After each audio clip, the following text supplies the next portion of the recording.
Every day, 6 days a week, trucks like this deposit Wake County's refuse at the South Wake Landfill, while, at the same time, the town of Holly Springs sees this: development on a large scale. And much of that development is happening around the landfill. We're using every available space that we have. It seems development is encroaching on the landfill. When this landfill was built almost 10 years ago, closest neighbor that we had was closer to a mile away. Now many of those neighbors are within a half a mile, or in some cases within 1,000 feet. So I went to the town of Holly Springs to find out why developers were allowed to build so close to the landfill. What happened, like, for example, when the Forest Springs subdivision came in? How did it get approved? It met all the all of the ordinances for zoning and development. And at that point, you're legally obligated as a city to approve the plan. Jim Bright lives in the Forest Springs subdivision. It's right next door to the landfill, and he says he knew it was there when he purchased his home. What bothers us more than anything is when we first moved in, which was 6 years ago,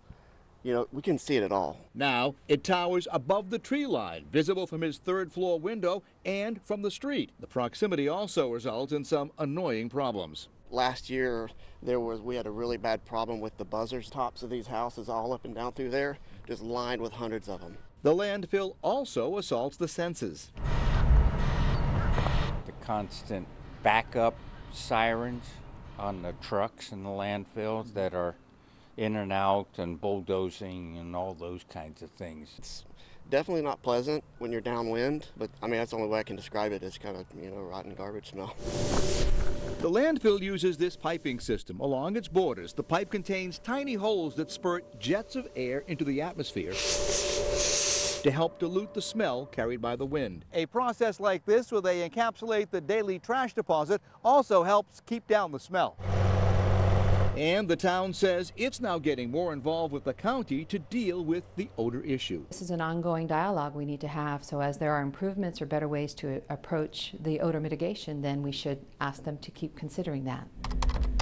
In order to track the odor, the county developed a complaint form you can fill out online. It says it averages about 1 complaint a day. Despite their proximity to the landfill, those who live near it say they don't have any trouble selling their homes, and real estate agents agree. The development over in Forest Springs, you could put a house on the market, and within the weekend, it was off within 2 days. And that's even with the mandated acknowledgement of the landfill. Here in Holly Springs, we're disclosing 1, the landfill that we have. 2, we are close to the Sharon Harris nuclear plant, so we have to disclose that as well.